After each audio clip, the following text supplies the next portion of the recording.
성경 읽으시느라고 고생을 많이 하셨습니다.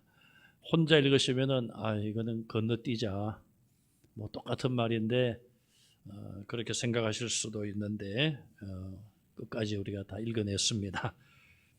계속해서 에스겔이 본 성전에 대한 규모, 크기, 또 부속 건물, 거기에 대한 설명이 이어지는데 특별히 성전 안에 내부에 대한 설명들이 오늘 본문에 나와 있습니다. 이 41장을 내용을 나누어 보면 먼저 1절에서 4절까지는 성소와 지성소에 대한 설명을 기록하고 있습니다. 에스겔이 본 이 성전도 솔로몬의 성전처럼 성소와 지성소로 나뉘어져 있었습니다. 이 성소와 지성소는 이미 회막 시대 때부터 있었고 성전 시대에도 있었고 또 에스겔이 본 환상 가운데 나오는 성전에도 있습니다. 자, 성소의 길이는 40척, 너비가 20척이더라. 가로 세로가 40척, 20척, 약 20.8m 곱하기 10.4m. 아마 우리 본당 규모 정도 될 것 같습니다. 이 성소의 규모가. 그리고 그 안쪽에 지성소가 있는데 지성소는 이 성소의 절반 크기입니다. 정사각형으로 딱 절반 크기인 것을 설명하고 있습니다. 성전을 둘러싸고 있는 벽의 두께가 약 6척, 3.12m 정도 되고 성소와 지성소를 구분하는 벽의 두께는 약 2척, 1.04m 정도 됩니다. 성소의 입구는 중앙에 10척 되는 통로가 양쪽으로 있고 또 5척 되는 벽이 세워져 있었습니다. 이 벽들과 통로를 합치면 20척 정도 되고 20척은 성전의 남쪽 담에서 북쪽 담 사이의 공간이라 이렇게 설명이 되어 있습니다. 무슨 말인지 잘 모르시겠죠. 차라리 그림을 그려가지고 설계도를 보면은 좀 쉬울 것 같습니다. 조금 더 이 본문에 나온 내용을 설명을 드리면 성소로 들어가기 위해서 거치는 통로의 넓이는 약 10척, 5.2m 정도 되죠. 약이 아니라 10척이고 약 5.2m가 됩니다. 자, 그런데 이 성소를 지나면 지성소죠. 성소에서 지성소로 들어가는 통로의 너비는 6척입니다. 3.12m. 그러니까 성소로 들어가는 것보다는 지성소로 들어가는 통로가 더 좁았다는 것이죠. 뭐 한 두 가지 이유를 우리가 생각할 수 있겠습니다. 하나는 성소는 제사장들이 들어가서 제사장의 일을 보는 것이기 때문에 아마도 여러 사람이 출입을 하기 때문에 통로가 넓다고 볼 수 있고요. 지성소는 대제사장 한 사람이 들어가기 때문에 통로를 좁게 했다. 그렇게 볼 수도 있고요. 또 한 가지 영적으로 보면 지성소가 그만큼 하나님의 임재를 상징하고 하나님을 대제사장이 이스라엘을 대표하여 하나님을 만나는 장소이기 때문에 그만큼 더 조심스러워야 된다. 그런 의미에서 좁게 만들었다고 볼 수도 있을 것입니다. 자, 이 성소와 지성소는 성전의 구조물 중에 가장 중요한 장소입니다. 성소의 뜻이 무엇입니까? 거룩한 곳이다. 지성소는요? 어렵지 않습니다. 지극히 거룩한 곳이다. 그래서 성소와 지성소로 이야기를 합니다. 이 성소는 영어로 번역한 것을 보니까 생츄어리 혹은 채플, 대학이나 또 미션 스쿨 같은 데서 예배가 있죠. 일주일에 한 번 채플이라고 말하죠. 그래서 그 예배 참석을 의무적으로 하게 하는데 요즘은 또 그런 것도 이게 자율화가 되어가는 것 같아요. 또 어떤 경우는 예배를 반대하는 그런 경우도 없지 않아 있습니다. 어쨌든 이 성소는 그 안에 떡상이 있습니다. 떡을 얹어놓는 떡상이 있는데 12개의 떡을 6개씩 두 줄로 놨죠. 12지파를 상징하고 있습니다. 그리고 그 떡은 일주일에 한 번씩 새 떡으로 바꾸어 두었다는 것이죠. 12지파를 하나님 앞에 이렇게 뭐라고 할까요? 차려놓는다? 뭐 제사장들이 성소에 들어오지만은 이스라엘 백성들이 다 들어오는 건 아니죠. 그러나 12지파를 다 이곳에 하나님 앞에 모았습니다. 그런 의미로 아마 떡을 12개 떡상에 올린 것 같습니다. 또 황금 등대가 있고요. 등대는 불을 켜서 성소 안에 불이 꺼지지 않겠고요. 또 황금 향단, 향을 피우는 그런 단이 성소 안에 있었다고 합니다. 그 다음에 중요한 것은 지성소예요. 지성소. 지성소는 이미 오랜 시절부터 대제사장이 1년에 한 차례 들어가는 곳이 지성소입니다. 이스라엘 백성들을 대표하여 여호와 하나님을 만나기 위하여 들어가는 장소예요. 하나님은 눈에 보이는 분이 아니기 때문에 뭐 하나님을 그렇게 장소를 정해놓고 하나님을 만나러 간다고 말할 수 있느냐? 그렇게 말할지 모르지만 이 성전 제도 자체가 하나님이 주신 설계에 의하여 만들어진 거예요. 사람들이 임의로 만든 것이 아니란 것이죠. 그래서 하나님께서는 이스라엘 백성들에게 1년에 한 번 대제사장이 내게 나아오라. 그날을 대속죄일이라고 정했고요. 1년에 하루 7월 10일 날을 대속죄일로 정했습니다. 레위기 10장에 보면 아론의 두 아들 나답과 아비후가 하나님이 명령하지 아니한 다른 불을 가져다가 하나님 앞에 분향을 하다가 불이 그들을 삼켜서 그들이 죽었습니다. 불이 삼켰다는 뜻은 그냥 큰 불이 그들에게 임하여서 뭐 불에 타 죽었다, 그렇게 생각하면 되겠죠. 그때 모세를 통하여 하나님께서 아론에게 이렇게 말씀을 하십니다. 나는 나를 가까이 하는 자 중에서 내 거룩함을 나타내겠고 온 백성 앞에서 내 영광을 나타내리라, 그런 말씀을 하십니다. 하나님의 임재의 의미를 두 가지로 말씀했어요. 나를 가까이 하는 자에게 내 거룩함을 나타낸다 그랬어요. 그래서 성경에 보시면은 선지자들이라든지 그런 사람들이 하나님의 영광을 경험했을 때에 하나님의 그 지극히 거룩하심 앞에 자기의 죄악됨을, 죄인됨을 깨닫죠. 그래서 엎드러지고 죽은 자처럼 되고, 결코 하나님의 그 어떤 임재를 체험했다고 뭐 기뻐 뛰거나 반갑거나 그런 것이 아니에요.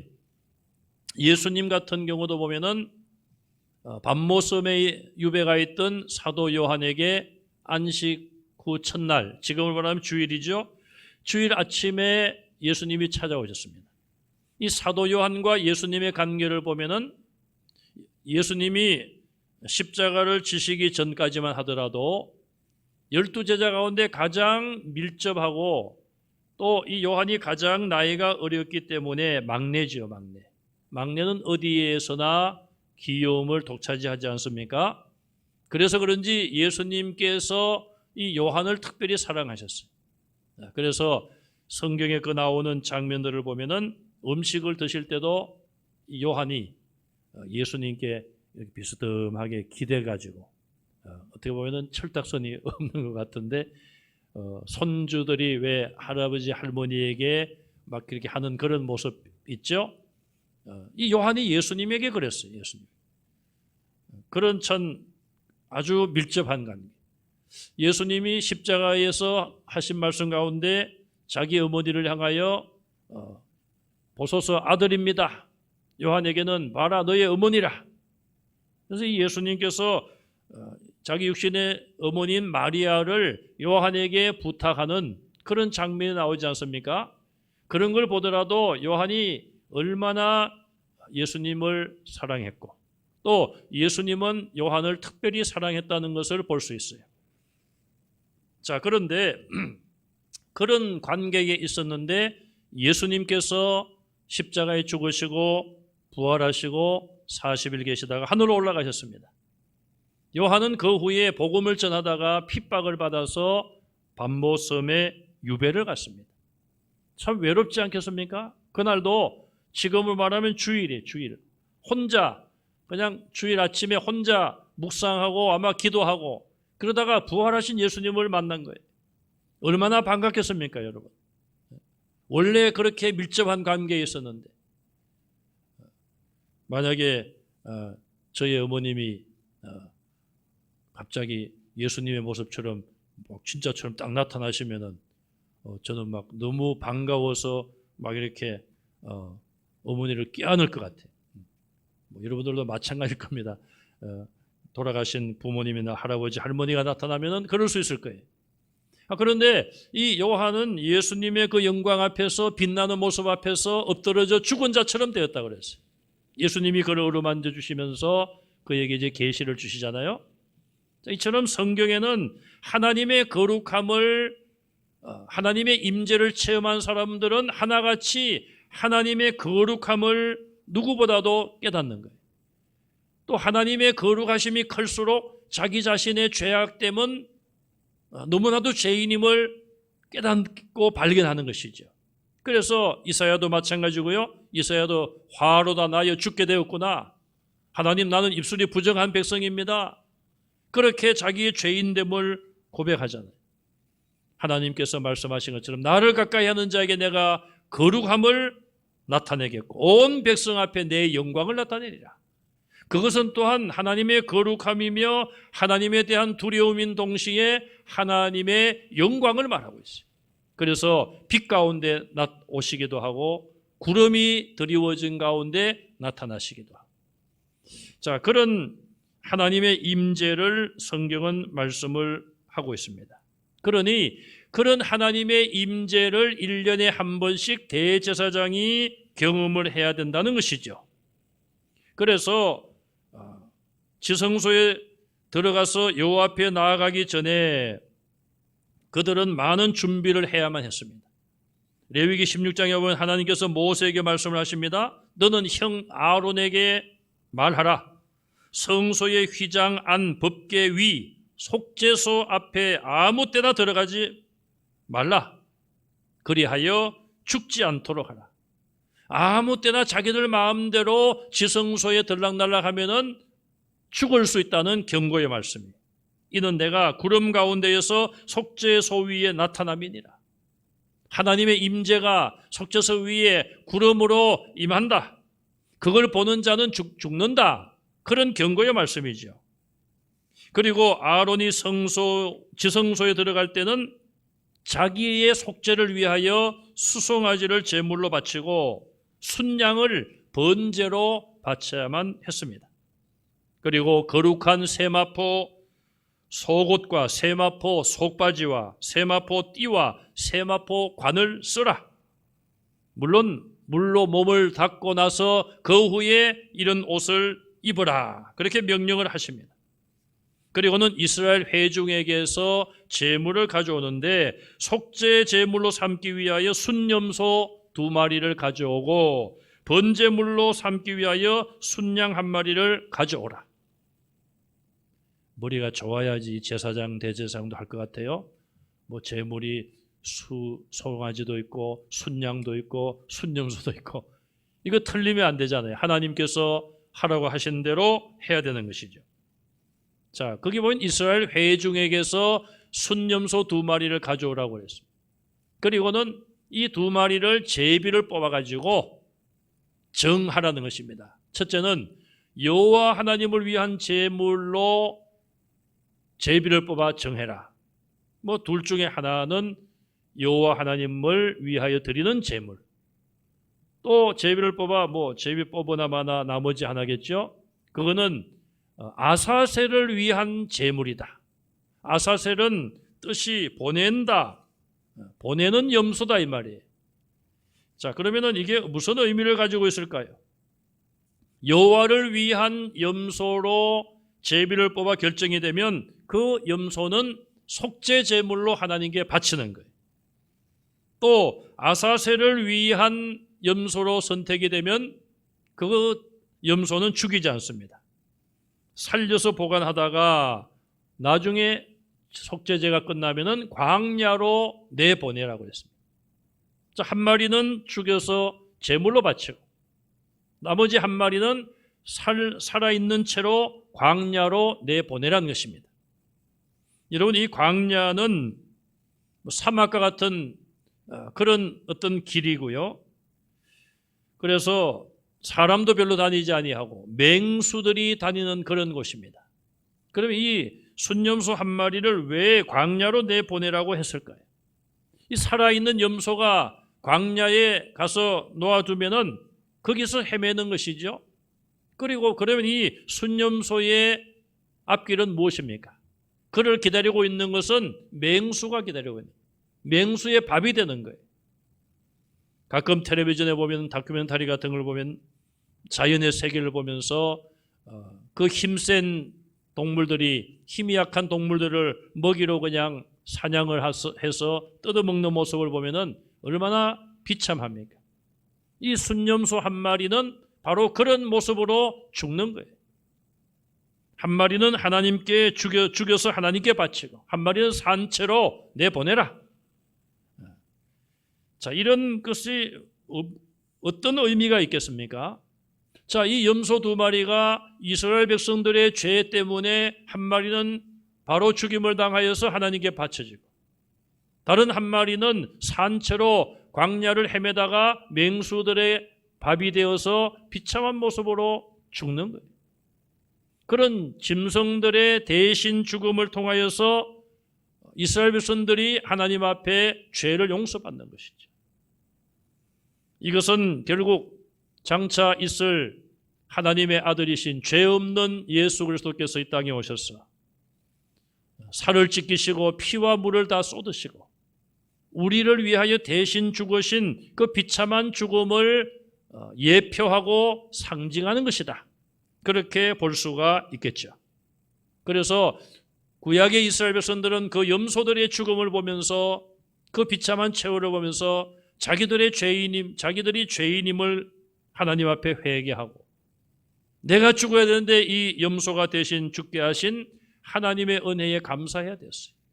오늘 저와 여러분들은 나 때문에 내가 죽어야 될 그 자리에 예수님이 죄 없는 예수님이 인간의 몸을 입고 오셨고 예수님이 온갖 조롱을 다 겪으시고 침뱉음을 당하시고 주먹으로 맞으시고 못에 박히시고 창에 찔리시며 가시면류관을 쓰시고 바로 나 같은 죄인을 위하여 돌아가셨다는 것을 기억하시고 그만큼 죄악이 얼마나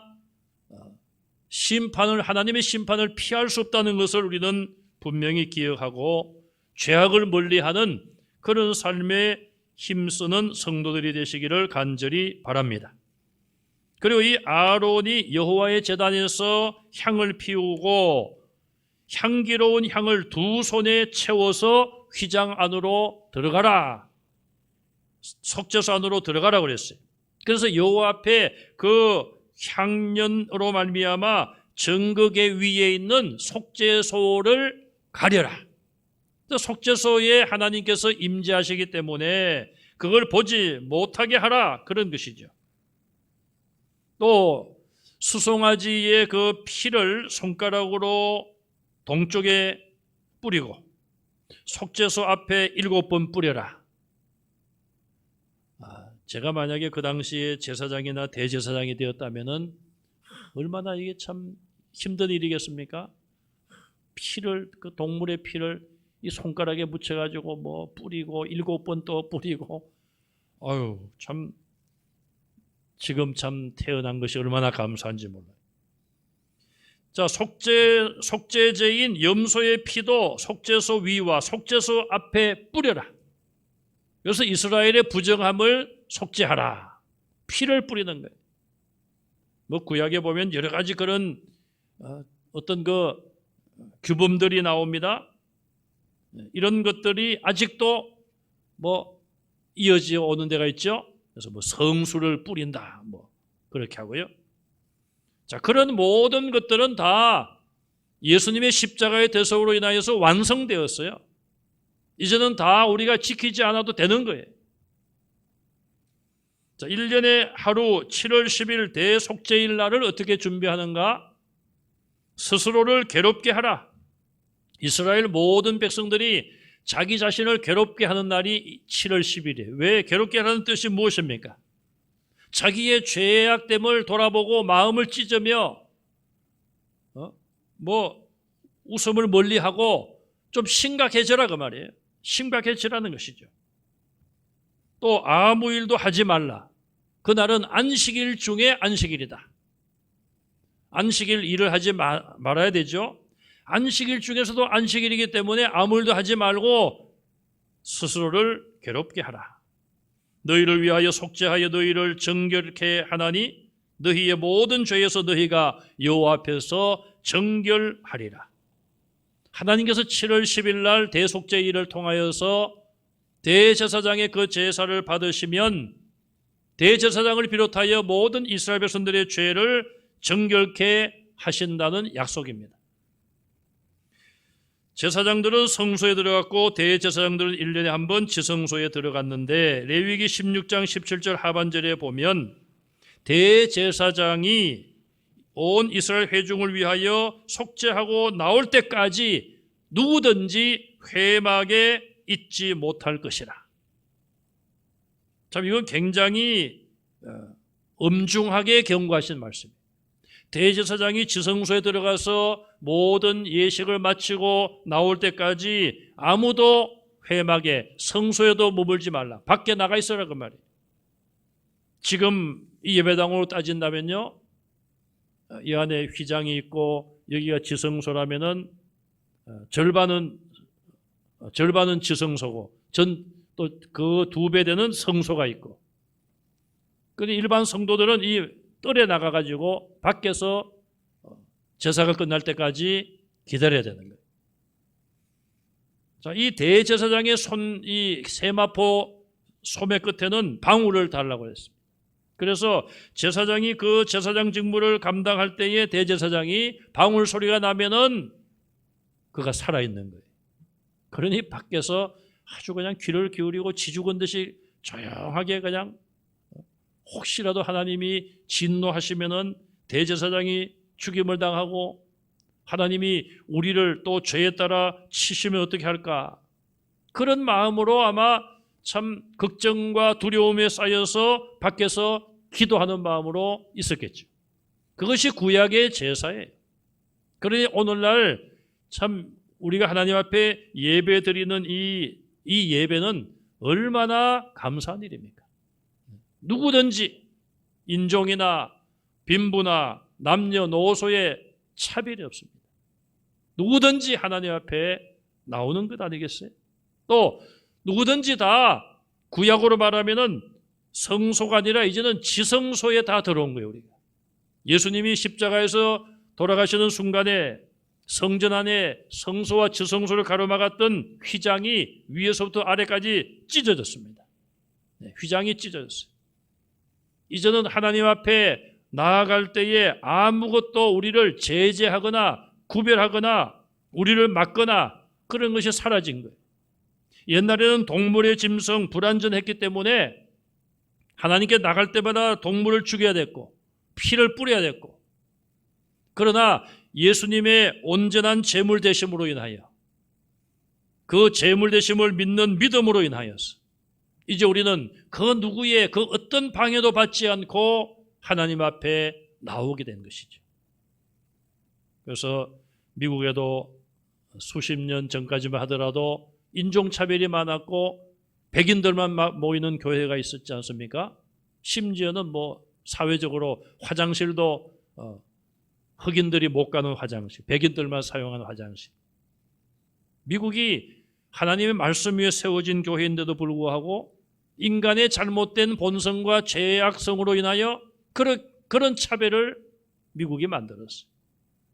그러나 이제는 모두가 다 그런 것들이 사라졌어요, 대부분. 누구든지. 그래서 우리도 마찬가지입니다.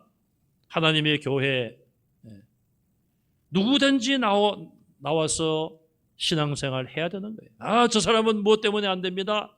아, 저 사람은 교회가 받으면 안 됩니다. 물론 이단에 있으면서 그걸 숨기고 들은다든지 그런 경우는 잘못된 것이죠. 그러나 과거에 이단에 있었지만 회개하고 진심으로 하나님께 돌아왔다면 우리가 받지 못할 이유가 없는 것이죠. 내가 받는 게 아니잖아요. 하나님이 받으시는.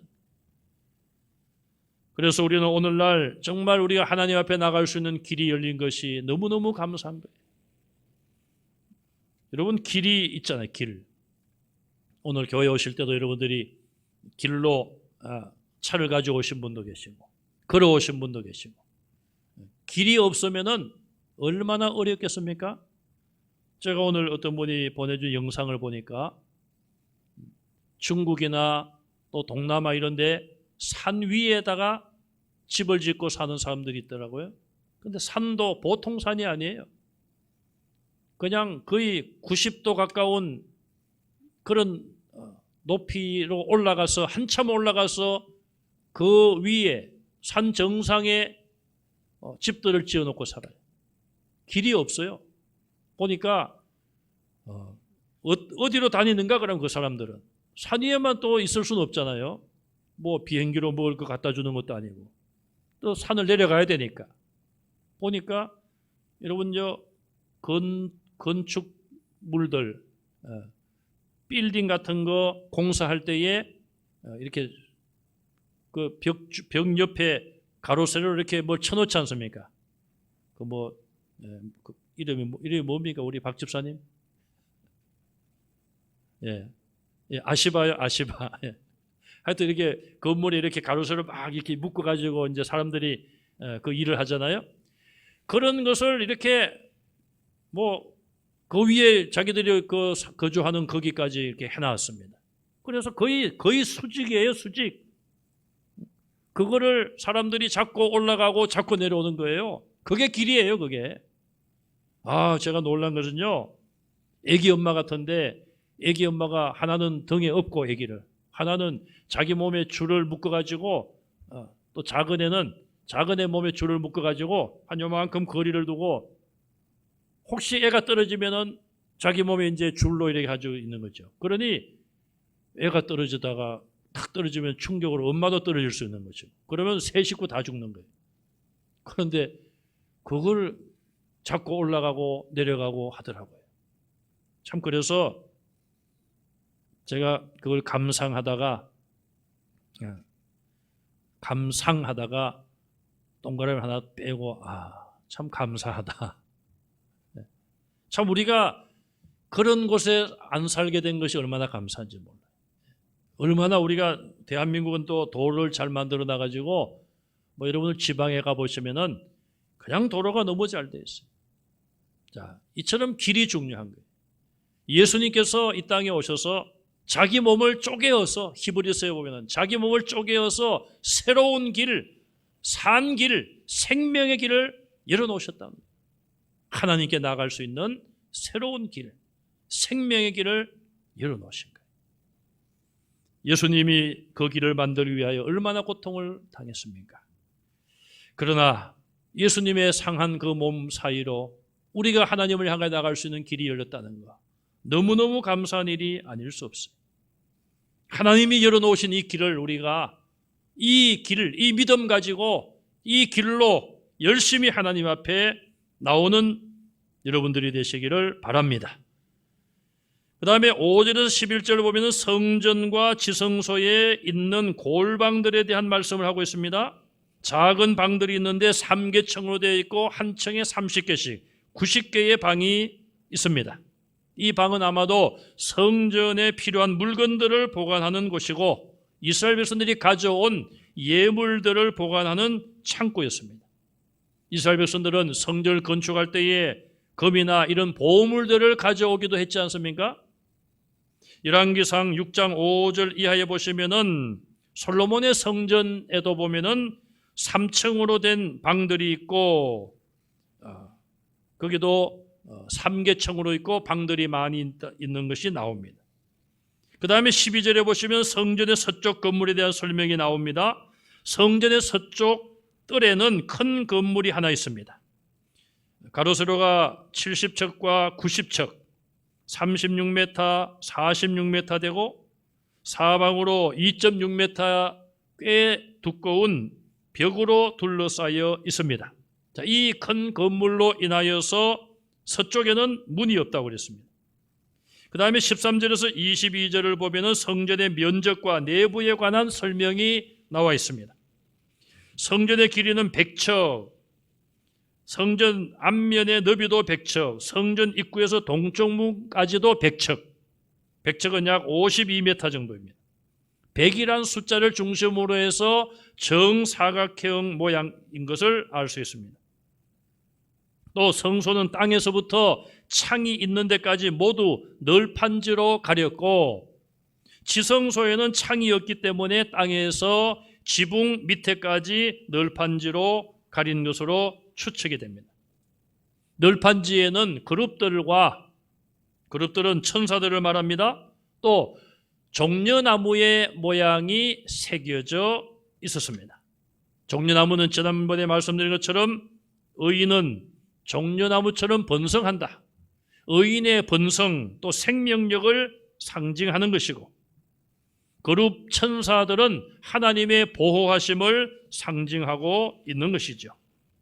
하나님 앞에 나오는 하나님의 백성들을 하나님께서는 번성케 하시고 눈동자와 같이 지켜주신다는 약속을 의미합니다. 그리고 떡상이 나오는데 앞서 말씀드린 것처럼 이스라엘 12지파를 상징하는 떡을 그 위에다가 두었습니다. 마지막으로 23절에서 26절에 보면 성전의 문들이 나옵니다. 성소와 지성소 사이에 문을 2번 열어야지만 들어갈 수 있도록 견문으로 했습니다. 23절에 보니까 내전과 외전에 각각 문이 있었다고 기록을 하고 있죠. 그 문들에도 그룹들과 종려나무가 새겨져 있었습니다. 성전의 큰 주제는 하나님이 주시는 풍성한 은혜, 또 생명력, 하나님의 보호하심, 이런 것들이 성전 내부에 나타난 주제로 볼 수가 있습니다. 이제 성전에 대한 설명이 거의 다 끝나가는데 아직도 42장과 43장에 조금 더 나와 있습니다. 우리는 이렇게 복잡한 성전에 대한 설명을 읽으면서 왜 하나님께서 이렇게 자세하게 복잡하게 성경에 기록하게 하셨을까 궁금하기도 하죠. 자, 이런 모든 성전의 모양이나 크기를 하나님께서 자세하게 에스겔에게 보여주신 것은 하나님의 성전은 하나님의 뜻대로 세워야 된다는 것을 말해주는 것 같습니다. 또 하나님께서 하나님의 성전을 그만큼 사랑하신다는 것을 우리에게 말해주고 있습니다. 사람들이 아무렇게나 자기들 마음대로 자기들을 위하여 짓는 건물이 아니란 것이죠. 1980년대 우리 교회와 같은 건물들이 한 지역에 가보면 대표적으로 하나 정도씩 있어요. 저는 처음에 문산교회를 와서 보고 깜짝 놀랐어요. 어디서 많이 본 모양이더라고요. 그래서 가만히 보았더니 제가 서울의 이대 앞에 언덕에 신현교회라고 있는데 거기 제가 83년도에 가서 93년까지 제가 사역을 했어요. 10년 제가 있었는데 그 모습하고 비슷하더라고요. 그래서 나중에 말씀을 들어보니까 그 교회가 아마 80년도쯤 준공을 했고요. 우리 교회는 그 후에 건물을 그 교회를 모델로 해서 지었다는 말씀을 들었어요. 앞에서 딱 보면은 그 신현교회는 오른쪽에 종탑이 올라가 있고 우리 교회는 앞에서 봤을 때 왼쪽에 종탑이 올라가 있어요. 그리고 예배당 크기는 우리 교회가 한 80% 정도 조금 적습니다. 그 외에는 거의 비슷해요. 자, 그것이 또 하나의 그 당시에는 하나의 예배당 건물의 흐름이었어요. 네. 서울에 보면은 뭐 한남동에도 그 언덕바지에 우리 교회 비슷한 교회가 또 하나 있습니다. 물론 시대에 따라서 건축 양식은 좀 달라질 수 있습니다. 우리는 오늘날 하나님께서 이렇게 모든 세밀한 규격을 다 말씀해 주셨는데 오늘날은 눈에 보이는 그런 규격이 아니라 정말 하나님의 교회는 예수님을 머리로 섬겨야 되고 높여야 되고, 또 건축자들의 버린 돌이 모퉁이의 머릿돌이 되었다. 교회의 기초도 예수님의 가르침이고 하나님의 말씀이고, 그런 가장 중요한 것들을 우리가 지켜야 되는 거예요. 그것에서 벗어나고 잘못될 때에 이단도 될 수가 있는 것이죠. 이단으로 타락한 많은 교회들, 또 영적인 지도자들이 다 교회에 대한 잘못된 생각, 인간적인 생각, 자기들 마음대로 하겠다는 생각, 그런 것들 때문에 교회가 타락을 하기도 하고 이단으로 빠지기도 하는 것입니다. 우리는 하나님 앞에 나올 때마다 정말 예수님이 이 길을 만들기 위하여 어떤 고난을 겪으셨는가, 십자가를 생각하지 않을 수 없습니다. 또 구약의 이 복잡하고 완전하지 못한 이런 제사 제도가 아니라 이제 우리는 여기서 해방되고 예수님의 죄 없으신 그 몸을 제물로 하여 그 보혈을 지나, 예수님의 보혈을 지나 우리는 하나님의 보좌 앞에, 하나님의 임재 앞에 언제든지 나와서 자유롭게 하나님을 예배할 수 있다는 것, 이것이 가장 큰 하나님의 은혜인 것을 우리가 깨닫고 감사하는 저와 여러분들이 되시기를 바랍니다. 코로나19 바이러스가 속히 소멸되어 이전보다 우리가 또 새로운 마음으로, 또 새로운 열심으로 하나님 앞에 힘써 모여야 되겠고요. 하나님께서 이스라엘 백성들이 흩어지고 포로로 다 잡혀가서 뿔뿔이 흩어졌는데 때가 되면 내가 그들을 모아서 다시 데리고 오리라. 그 약속의 말씀이 오늘 우리 한국교회에 이루어질 수 있도록 기도하고, 흩어진 성도들이 하나님 앞에 다 모여 하나님을 예배하고 성도의 교제가 회복되는 그날이 올 때까지 우리가 힘써 간구하는 성도들이 다 되시기를 주님의 이름으로 축원합니다.